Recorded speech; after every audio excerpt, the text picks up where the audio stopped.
God created the world with its own beauty. Sometimes we work on it, and sometimes we abuse the beauty that God created. It is a God-given mandate to every humanity to take care of the environment, whether for good and for the betterment of tomorrow. We'll be talking more about tourism and what we have in the world as one way of getting resources for the government and for our local resources so that we may get revenue from it.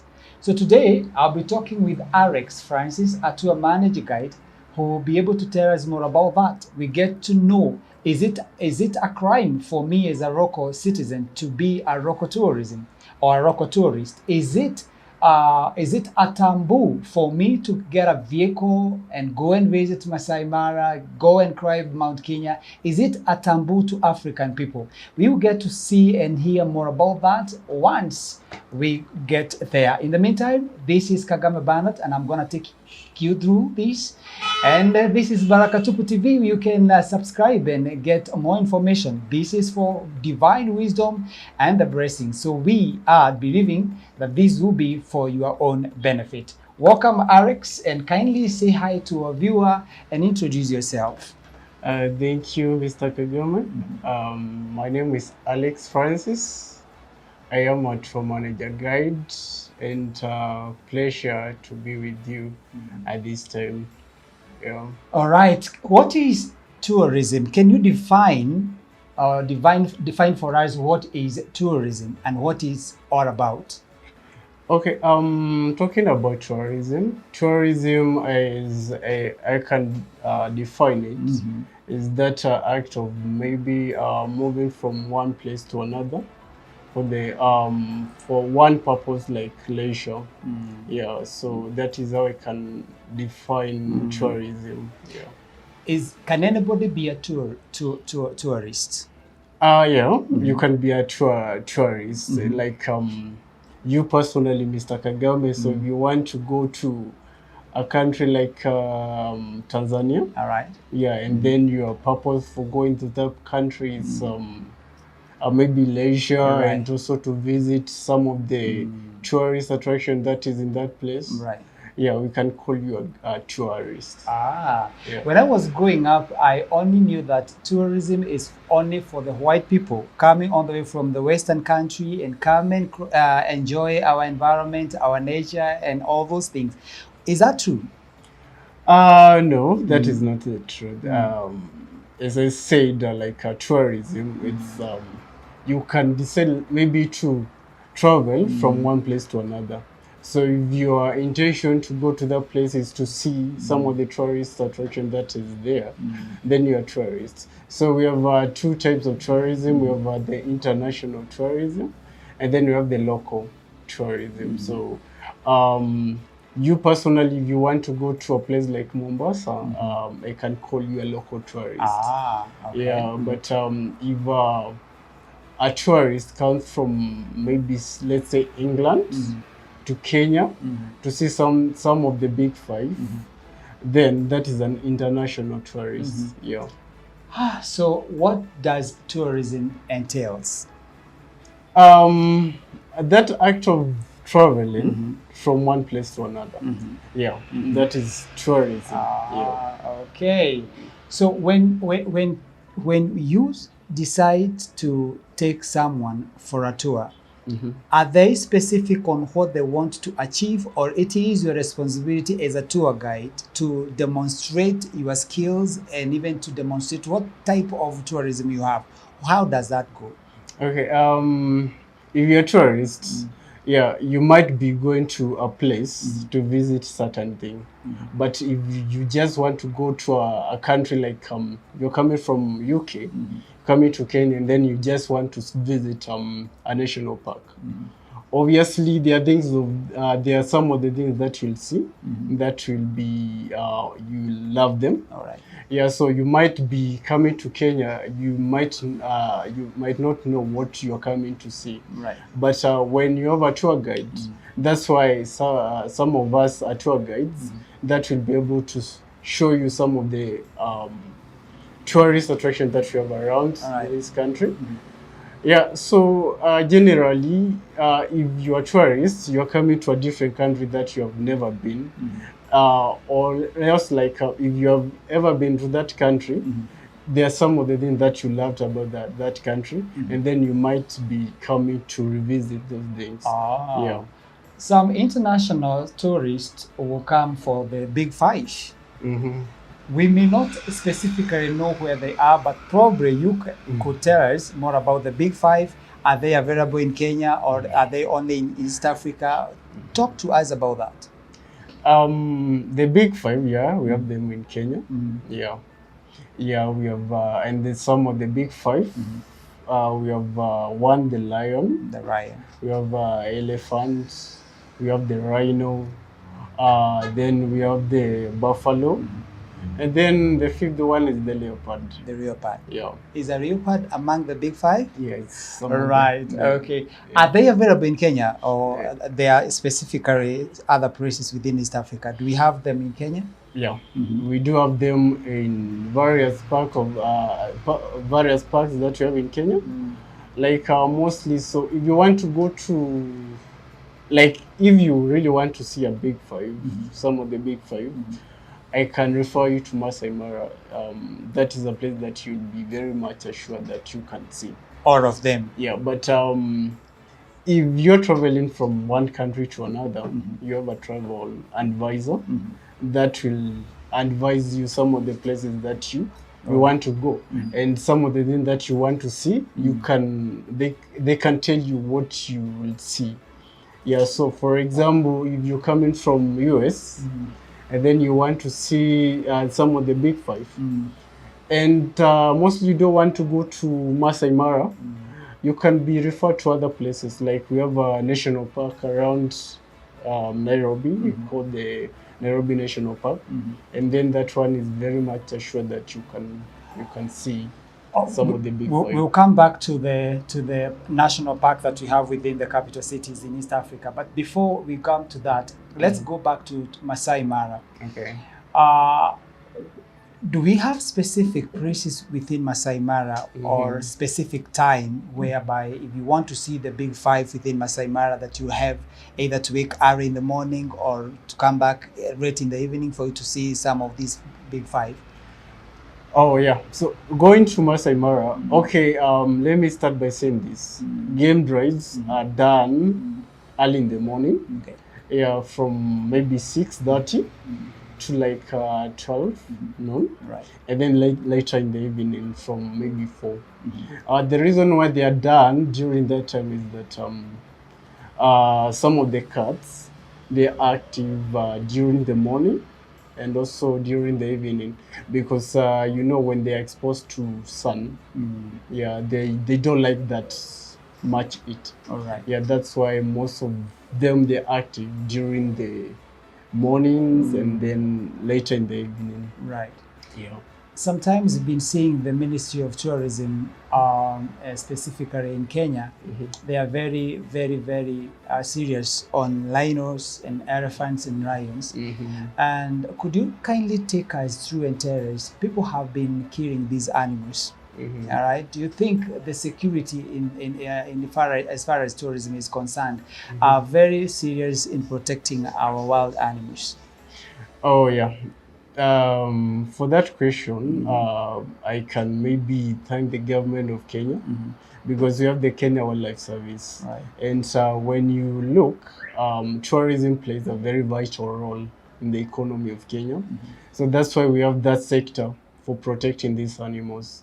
And you find that there are some laws that when you broke them, like if you find with game meat, you are arrested and then you are charged in the law court. All right. Yeah, so that are some of the things. The government is really doing something toward that. All right. Yeah. So when we were growing up, most of the time we would go for small wild animals for our own enjoyment. Okay. And I knew there was some fear that we could buy from bigger people that if you're caught doing that, then there are some the tracking that there were used to be done. I don't know how more about that. Okay. Do you think the big five or other wild animals, the government is doing all what it can to track and get to know the number of the big fives within our tourism department? Yeah, generally, like just some time back, we have the Minister of Tourism, and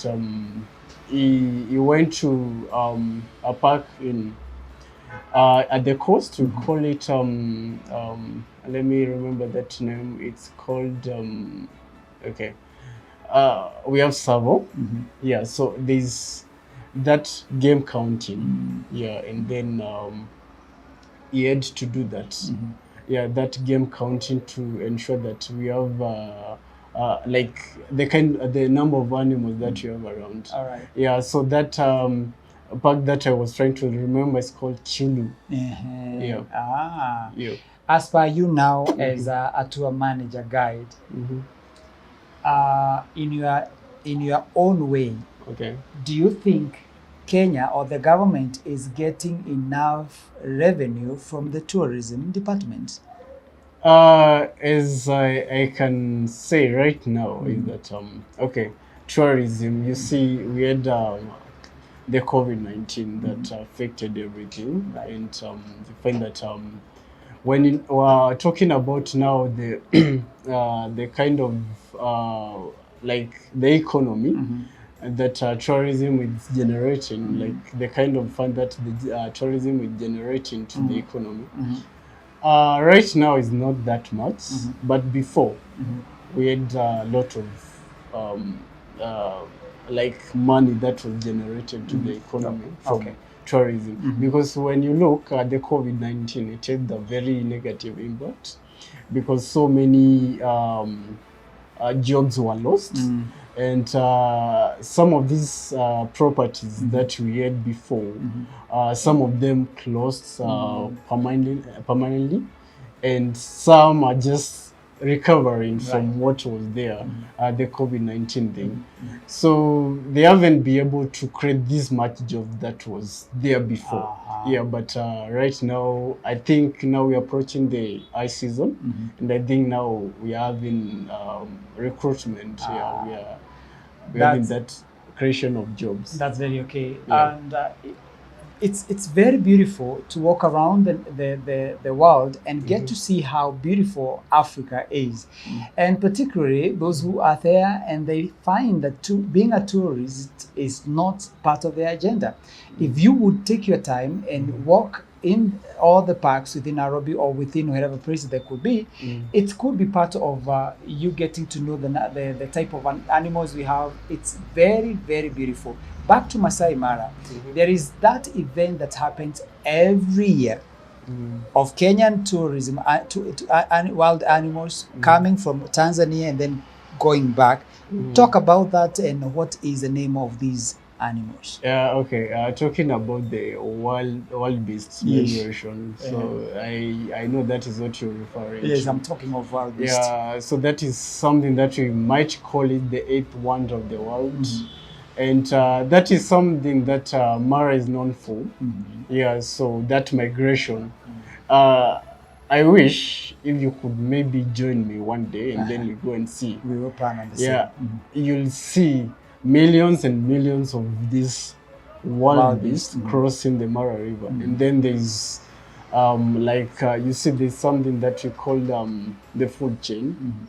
Yeah, so there's the lion that they are trying to maybe spot some of these animals and then they're able to kill them. Right. Yeah, because they have to fight for that food. And then you find that there are plenty of food. Yeah, for them, because these animals, they migrate from Tanzania when the food it's almost over. So they come to Kenya when the food is, when the grass is much in the Mara. And then you find that there are so many activities that you can see there. Also, you can see the crocodile, the Nile crocodile at Mara River, trying to catch this wild beast. Yeah, it's really pretty and it's really enjoyable to watch this. That's why it's really famous. Oh, yeah. That's very, very kind. So When we come back after a short break, we will talk more about the mountains that we have within Kenya and East Africa, and how or what they mean in the tourism department. Thank you so much for watching. Remember, this is the Baraka Tupu TV, and we are here talking more about the world nature itself, how God created the world and the animals and the mountain, the environment as a whole. And it is created by God for us to enjoy and to praise Him through what we can see, because everything was made by God for us to enjoy and for us to give thanks to. When we come back, we'll talk more about that.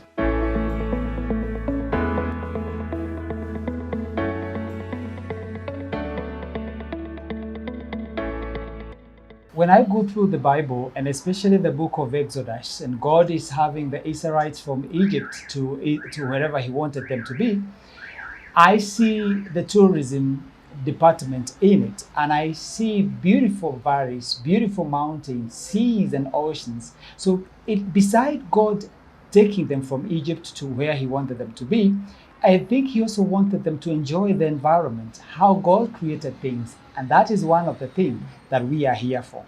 With my friends here, Alex Francis, a tour manager guide, will tell us more about what we see and the beauty of it behind what we see on the cameras. Now, Alex, Okay. there are mountains that we do hear about. Okay. Others we draw them on the books, Okay. and other people have never gone close to. Now, how many mountains do you think we have probably in Kenya, and especially starting with the tallest to the smallest? Okay. Talking about mountain, we have several of them. All right. Yeah, but what mostly is known is Mount Kenya, because we have a national parks there, and also there's an antelope there, that is almost extinct. So that is one of the special thing about Mount Kenya, and also we have Mount Elgon. Yeah, we have also a national park there. So if I can talk about this mountain, it can take like the whole day. The whole day. Yeah. So Mount Kenya, in Kenya is the tallest. Yeah. And then we have one that we can see in Kenya, a place we call Amboseli, we called Mount Kilimanjaro. But unfortunately, I can say that unfortunately, that is not our mountain. It's in Tanzania. Okay. Yeah, but the best place for you to see it, it's not in Tanzania. That is something that Kenya is blessed. Yeah, that is for you to view Mount Kilimanjaro, you must be in Kenya. Yeah, even though it is in Tanzania. Yeah, for you to have a better view of it, it's in Kenya. All right. Yeah, that's why you can see everything, the snow, everything. Yeah, for you to see it, you can see it in Kenya, All right. Amboseli, and I think maybe there's a building here in Nairobi that you can be able to see it. All right. Yeah, that is something that Kenyans don't know about. And then for you to climb it, you can't climb it in Kenya. You have to go. Yeah, you have to go to Moshi, Moshi in Tanzania, where you can be able to have a better, place where you can climb it. Yeah, but viewing it is in Kenya. And then there's that story about the first president of Kenya, that Mzee Jomo Kenyatta. He had that conflict, and then that mountain is what was mostly causing that conflict, because you know that before we used to say that is in Kenya because there was that border. Right. Yeah, and then we had the Mzee Nyerere. Yeah, so and then there's that thing whereby you find that Mzee Nyerere never wanted like the local tourists to like have a better view of it. Right. So what Mzee Kenyatta told Nyerere, said that if you don't want us to see the mountain, what you'll do is that you'll take a curtain that will be able to block the mountain. Right. So, and then that is something that is close to impossible. Right. You cannot do that. Right. Yeah, because it's really one of the highest mountain that you have Africa. I think is the highest. Okay. Yeah. You're still counting mountains, and I think you should not forget about Mount Rongonot, and having in mind it's a volcanic mountain. I'll talk about it a little bit. Longonot, one thing that is known about it is just that the activity that goes on in that mountain, and if I can confirm that is that it's among the active mountain that we have, not like Mount Kenya. Mount Kenya is a dormant volcanic, so it's not active. The same way as Mount Kilimanjaro, the same, that one is a dormant one. Yeah, and also Longonot, we have also a national park there, and it's easier for you to climb that mountain. It's not, it's among the tallest, but it's not that high. So if you want to hike, you can hike. You can do it. Yeah. How long would it take me to climb Mount Kenya? Okay, it will depend with your fitness. All right. Yeah, so if, like us, you can say we are fit to climb. Yeah, we are fit to climb. That's why it won't take us a lot of time to climb. Right. Yeah. But if maybe you are that huge person, it can take you several days because you have to have some rest and all that. Yeah. Okay, so away from mountains, now we can get into national parks. Okay. How many national parks do we have in Kenya? And if you don't mind, you can mention them where they are so that our viewer can get to identify them easily. Okay, talking about national parks, we have many national parks. We have national park and national reserves. And mostly what we know, like we have, I'll mention some few of national the park that we have. Like we have the first one that we have here in Nairobi, the Nairobi National Park. So if you're willing to go, there are some activities that they offer there. We have the game rides, you can see the animal orphanage, you can also walk at the safari walk. And also, you can go to Amboseli. Amboseli is also a national park, and it's well known for the elephants and that mountain. Right. Yeah, Mount Kilimanjaro. And we have other national parks, like that one we call the Mount Kenya National Park. We have Savo, we have Kilu. Yeah, so many national parks that we have. And also not forgetting the famous Masai Mara, but that one is a national reserve. Okay. Yeah. What's the difference between a national park and a national reserve? Okay, a national reserve, it's mostly managed by the county government. Yeah, if I can say that. And you find that the community is much, they're able to take charge of, like, I can't say that everything, but most of the people working there. Right. Yeah, like some of the revenues that they get from that national reserve goes to the community. Right. Yeah, but a national park is owned by the government. Yeah, the national government. Yeah. When I was doing my research, I found that Maasai community and national reserves or national parks and wild animals are related. You find many mountains are near the inhabitants of Maasai community. Okay. So what is the connection? The connection between the Maasai and the wildlife? Yes. Okay, let me see that... because many international tourists will say, I'm going to Kenya to see Maasai and wild animals. Okay, the reason why they say that is that if you're coming from, maybe say, from the outside the world, you're coming to Kenya, you can come to view the animals, and also you can decide to go to the community. You have that cultural part of it. Right. So the Maasai is one of the most famous culture that we have around. And the reason why it's very much famous because they're able to preserve their culture. So if you go to Masai Mara, you see that the kind of housing that they are there is the traditional houses, and then they are on shukas. Right. Yeah, so that some of the tourism, I can say that is that kind of exchange in culture. Yeah, so they'll come from outside to come and learn what the Maasai does. Because if you go to Masai Mara, you'll have an activity whereby you'll be able to visit the villages, and then you'll learn about their cultures. Yeah, so that is something that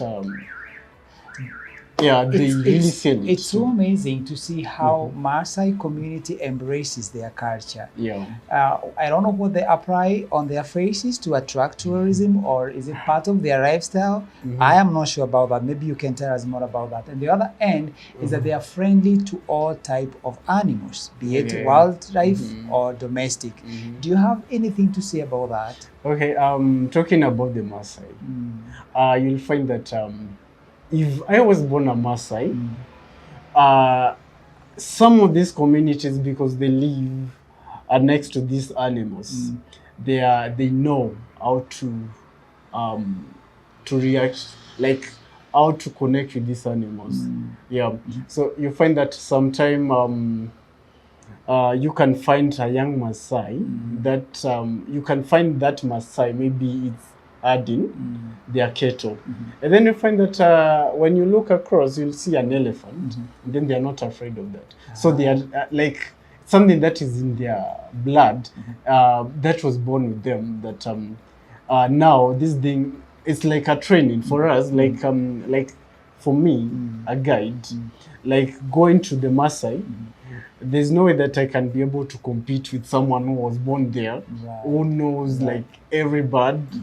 Yeah, so like these guys, they grow and then they know like much of the wildlife, like the flora and fauna that is found in that. I think next time we're having an interview, we should be in our Maasai attires for us to have a very exclusive interview on the scene. Now, away from wildlife, let's get into tourism via hospitality industry. Is wildlife tourism and hospitality tourism related? If yes, how?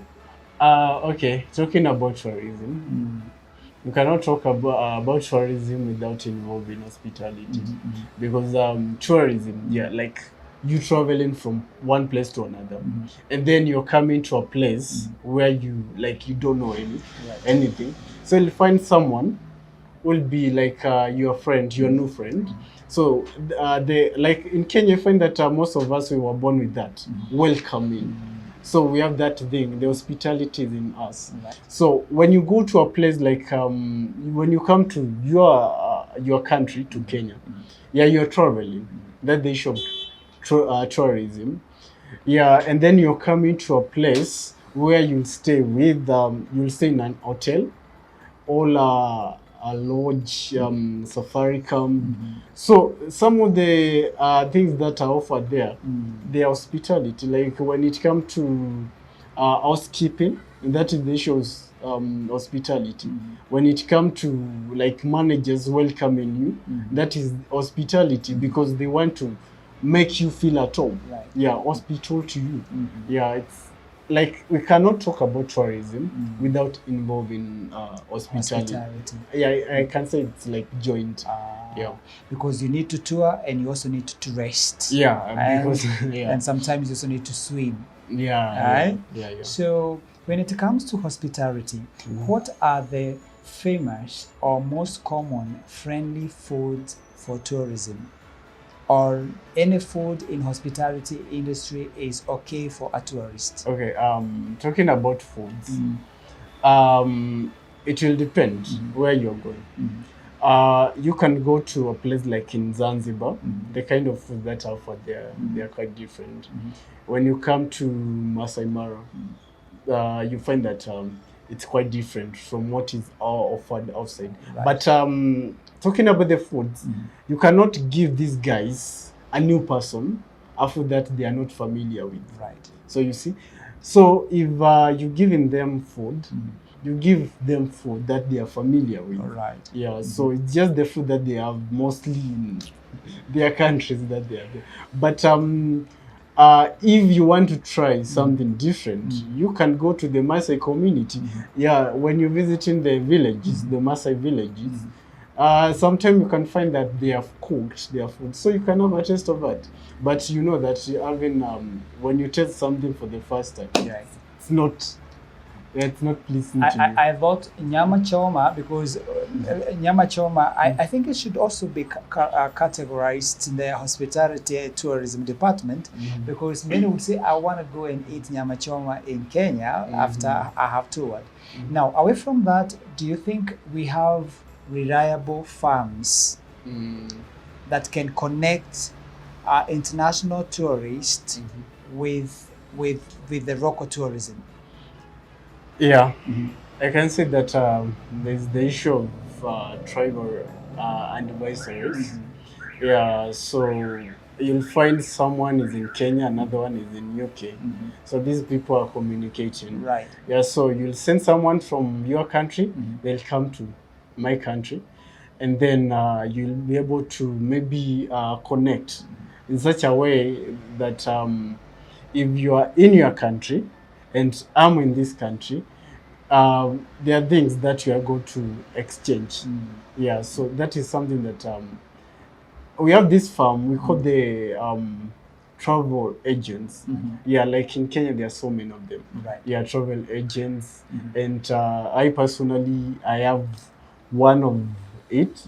Yeah, I can act as your travel agent. And if you want to check my travel agent, it's called AC Kifaru and Vendors. Yeah, that one is one of the agents. SK? AC S? K Kifaru. Kifaru SK for Kifaru. yeah. That's your private farm. Yeah, that is, it's growing. You can see that is upcoming. Right. Because most of the time you find that I might be outside working, but I have someone, Right. yeah, who does that work. Okay. Yeah. So, in your own words, I want you to talk about engaging different people of the world to demonstrate how hospitable or how Africans are hospitable, are very, very diverse when it comes to hospitality. Okay. But before then, when I travel many places within Kenya or probably within East Africa, you what comes in my mind is that, did God had a caterpillar? Some places are very flat, others are rocky and hills and hills and all those things. Then you ask yourself, what was happening in his mind? And that is why we want people to come and tour Africa, tour Kenya, and enjoy the beauty of our African environment. Now, I want you to look at that camera and I want you to talk to that African person who does not believe in touring within the country to enjoy the environment, and convince him or her how important it is. And then talk to that international tourist who would want to come, but he or she is not sure where to go and where to start. Right. Thank you, Mr. Kagame. For the local tourists, I can say that we have much in the country that it's not yet discovered. So we have some places whereby you find that you'll be able to go and you're going to find very new things that you have never seen. Yeah, like there's something that we call when you go to Savo East, we have Savo West, sorry, we have Shetani lava flows. That is something that will be able to show you how God created this world. And then you find that going to these other parts, you're able to go to see some of these animals that you have never seen them, like freely. Some of us, like the Nairobians, you find that when we want to go to see animals, we go to Nairobi National Park. And not all of us who can afford to go inside the national park. So if you travel to different places like Mount Kenya National Park, when you go to Amboseli, these are some of the places that you'll be able to see some of the different animals that you never believe that they are there, and then you're going to see them freely, moving from one place to another freely. They are not caged. Yeah, for the international tourists, come and enjoy our culture. Come and enjoy the East African resources. In East Africa, we call it the last Eden. So when you read the Bible, you know that we have that feeling that Eden was a place that was, I can say that was like a paradise. Right. So in East Africa, that's why we call it the last Eden. You can see this animal hunting. You can see these animals reacting to different things. Yeah, so just come and enjoy what you have in this country. Thank you, Mr. Kademi. That is all what we had for you. Remember, God created everything we see, even those that we do not see. God created them so that we may give praises to Him, so that we may worship Him, and so that we may acknowledge His power in creations. And I believe that when you go through the Bible from Genesis to Revelations, we see many things God speaking about Himself through creations. Mountains, animals, various seas and oceans were created by God as a way of acknowledging His power and knowledge and wisdom to humanity. And therefore we, as Baraka Tupu, we would want to advise, encourage, and even motivate you wherever you are, that walking around, seeing the wonders of God, makes someone's bow to Him and worship Him because of His own integrity and His own wisdom. He desires to worship Him, but He doesn't want us to worship those things that He created. He also wants us to bow down to Him and worship Him. He's everywhere. And that's all what we had today. Thank you so much for tuning into the Baraka Tupu TV, and we believe that you have grasped a lot of information on this. Until next time, remember, my name is Kagame Bernard. May God bless and keep you. Until we meet, bye-bye.